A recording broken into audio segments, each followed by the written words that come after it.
एक न्यू पूछ ले गुरु जी ते मुझे नाम दे देंगे। तो उसने जाके कहा महाराज जी भगत जी आए हैं और यूं कहे दीक्षा मिल जाएगी। कहा बेटा बोला। तब उसने क्या बोली, कहा जा नाम देंगे आपको। सेठ जी जाकर बैठ गया पास में, कहने लगा भाई सुन ले लाला जी। परमात्मा बोले देखो सेठ जी आप हो इन देवताओं के गणे पुजारी और परमात्मा का नाम लेने के बाद आन उपासना नहीं करनी होगी। वो कहते 100 वर्ष सतगुरु की पूजा, एक दिन आन उपासी और वो अपराधी आत्मा फिर पड़े काल की फांसी। 100 वर्ष गुरु की अनुसार साधना कर ली, सतगुरु के अनुसार, एक दिन भी आन उपासना कर ली ना किसी देवी देवता की, पिछली सारा भट्ठा बैठ जाएगा तेरा। तो वो लाला जी बोला सेठ दामोदर, कहने लगे महाराज जी मैं बाणिया हूँ और सौदा करना खूब जानता हूँ। मैंने सारा कुछ सुन लिया और सब कुछ देख लिया। आज मैंने सारे कथा सुन रखी खूब बड़ी बड़ी, जो ज्ञान आपने दिया इस पृथ्वी पर नहीं। और मैं जो वचन कराया करूँ दाता और पक्का करता हूँ, आप मेरे गुरु मैं आपका चेला। फिर कहा कि भी देख मैं दानक और तू लाला जी, कल न तेरी बरादरी वाले भी तुझे धिक्कारेंगे। ने बोला जी मुझे नाम दो और आप साथ रहियो दास के, जो होगा सो देखी जाएगी, मुझे दीक्षा दो। और परमात्मा ने कहा कि और उपासना नहीं करोगे फिर किसी देवी देवता की, नहीं तो नुकसान हो जाएगा। लेकर नाम और परमात्मा का हाथ से चित्र बनाया करते थे, वहाँ जब का हाथ से बनाया करते थे सब जगह मिला करते थे। वो फोटो ले गया, जो विधि बताई थी विधान वो शुरू कर दिया आपने। फिर कुछ दिन के बाद वो कई दिन सत्संग सुने, फिर व्यापार में जाना था तो सभी वो दूसरे व्यापारी भी साथ थे। अब उसने क्या किया, उस जहाज के अंदर उसने अपना एक कक्ष बना रखा था जिसमें सारे देवी देवताओं के फोटो थे और वहीं अपना घंटी बजाया करता, बैठ कर आरती करा करता, जय गणेश देवा माता थारी पार्वती, ये सारी कथा सारी आरती करा करता। अब उसने क्या किया, जाके पहले सारी मूर्ति उठाई और समुद्र में जहाज उठाए, समुद्र में जल प्रवाह कर दी और एक फोटो परमात्मा कबीर जी का लगा लिया। अब दूसरे जो थे वो लाला जी, उन्हें देखा रहे दामोदर ये देवी देवताओं के फोटो कहाँ गए। तो उसने बताया भाई मैंने दीक्षा ले ली गुरु जी से और गुरु जी का जो सतगुरु की पूजा करते हैं ना, वो देवी देवताओं की पूजा नहीं करनी होती, इसलिए मैंने वो आदर के साथ जल प्रवाह कर दिया। तो वो सारे कहने लगे रहे तू भट्ठा बैठावेगा, तेरा नाश हो जाएगा। क्या है ये कबीर, ये धानक एक जुलाहा, इसकी कड़फंटी में आ गया तू, कहाँ बातों में आ गया, तेने देवता छोड़ दिए, रामकृष्ण जैसे बलवान भगवान छोड़ दिए, देखना तेरा क्या होगा। वो बोले भाई कुछ भी हो मेरे साथ, आप अपनी क्रिया करो, मैं आपको ना कहता, आप मेरे पीछे क्यों पड़ गए, मैं अपनी करूँगा आप अपनी करो। अब उस दिन उसके बाद उसको कबीर कहने लगे कि यूँ आ गया कबीर, दामोदर कहना छोड़ दिया। ने बोला भाई कुछ भी कहो, थारी भी जी पवित्र है, भगवान का नाम लेते हैं, ठीक है मुझे मालूम है तुम किस विषय से कह रहे हो, कोई बात नहीं। अब वो चले गए और सब अपना माल लाद के बच्चों समेत जा रहे थे कुछ तो, क्योंकि 3-3 4-4 महीने वापस आया करते थे।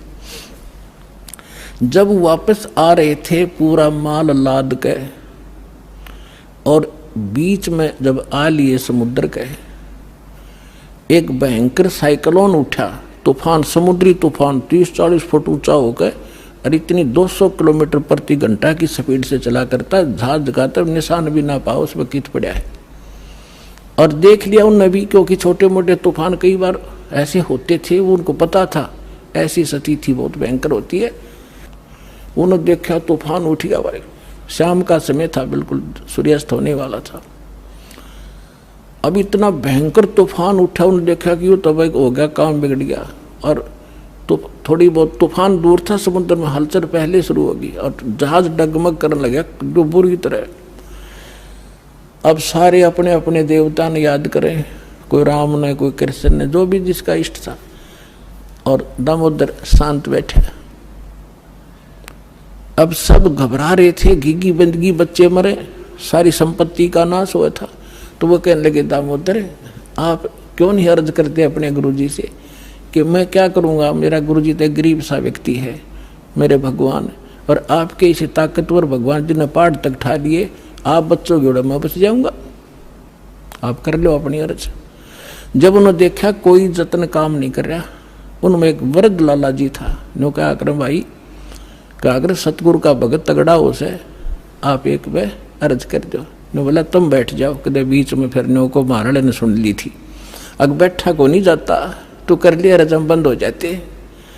तब दामोदर ने कहा था, हे परमात्मा आपका ज्ञान समझ में आ गया, और मैंने आपकी महिमाएं निकाल घड़ी गा रखी है, और दाता मुझ नीच के, ठीक है आप तो समर्थ हो, सक्षम हो, कुछ भी कर सकते हो, अगर आज कोई उक चुक होगी मुझ नीच के कारण होगी, मेरे में कोई त्रुटि होगी, मैं आपकी मर्यादा ठीक नहीं कर पाऊंगा, हे परमात्मा आपकी बेइज्जती का कारण ये दास बनेगा।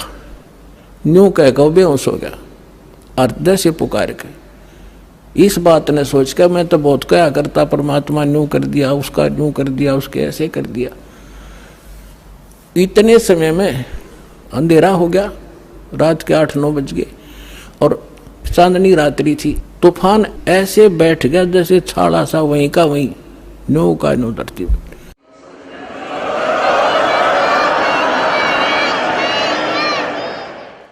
और समुद्र के जल में जरा सी भी हलचल नहीं।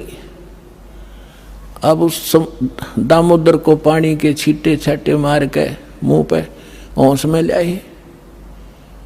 तब उन्होंने कहा कि भाई दामोदर हमसे बड़ी घनी गलती हुई, हमने आपके गुरुदेव की बेइज्जती करी, हम कति नीच प्राणी हैं। और उन्होंने संकल्प कराया था कि यदि आज जान बच गई, हमारे भगवान तो फेल हो लिए, जब आज ये तूफान रुक गया, हमारी जान बच गई, दामोदर हम तेरे साथ चलाएंगे, नाम लेंगे उस परमात्मा का। तब दामोदर को कंधे पे बैठा लिया उन लालाओं ने, हर ने बोले बोलो दामोदर की जय। ने बोला नहीं, जय बोलो जिसने यू काम कराया है, बोलो कबीर परमेश्वर जी की जय हो।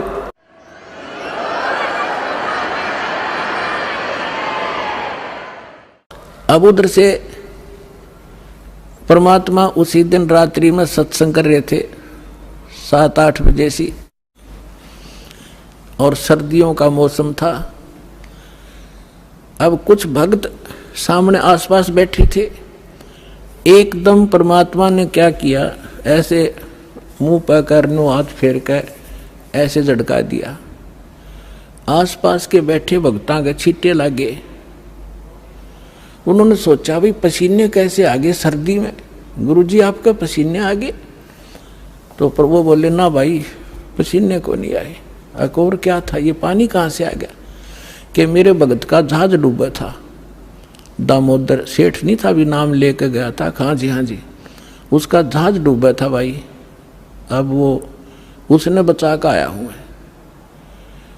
अब वो भगत सोच रहे थे अक भाई, अब क्योंकि हम भक्ति अवश्य करते हैं लेकिन विश्वास दृढ़ नहीं होता।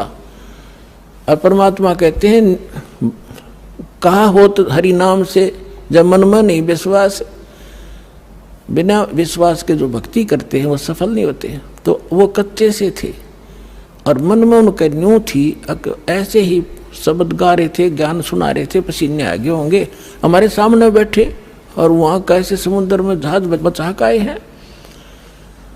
वो तो बात कही आई हुई। अब वहां से जब वो चलकर आए सेठ, 1-2 दिन और लग गया उन्होंने। उस दिन फिर सत्संग हो रहा था।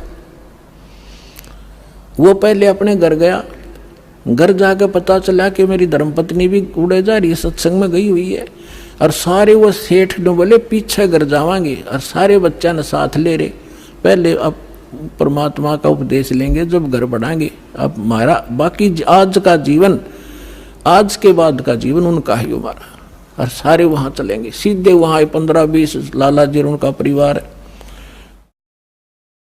अब क्या हुआ, अब उधर सत्संग चल रहा था, वही भक्त मिले जुले से वो आया करते उस क्षेत्र में, तो सारे वही बैठे।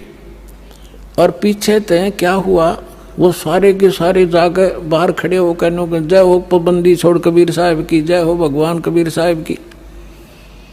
परमात्मा बोले रे बाहर कौन शोर कर रहा पता करके आइयो। अब जो ही वो बाहर गए भगत पता करने आंगन से बाहर, तो उन्होंने देखा दामोदर को, वो सब जाने थे क्योंकि वो आते जाते थे सत्संग में।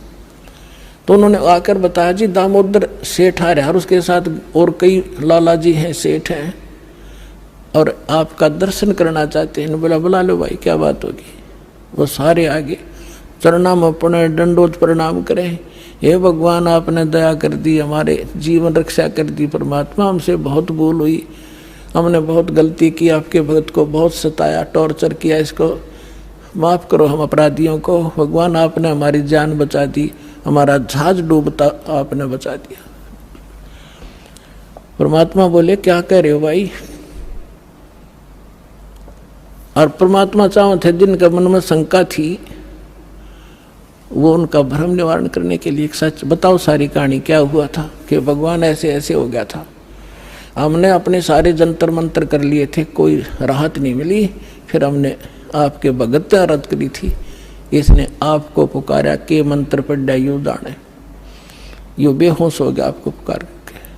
तब कहा बेटा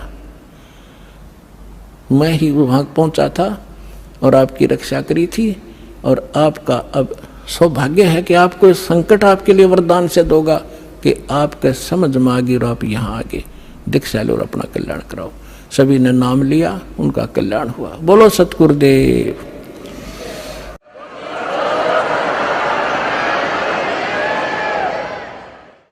दामोदर सेठ के हुए थे अकाज, अर्ज करी डूबता देखे जहाज। दामोदर सेठ के हुए थे अकाज, अर्ज करी डूबता देखे जहाज। लाज मेरी रखियो गरीब नवाज, समुद्र से पार लंघाने वाले। लाज मेरी रखियो गरीब नवाज, समुद्र से पार लंघाने वाले। धन धन सतगुरु सत कबीर भक्त की, पीड़ मिटाने वाले सत सोहे।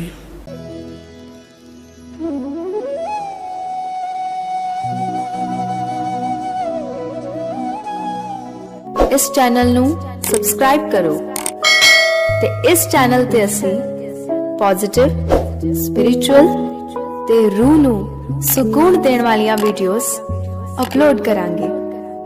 आओ सारे रल मिल के इस चंगियाई ਨੂੰ ਅੱਗੇ ਵਧਾਈਏ।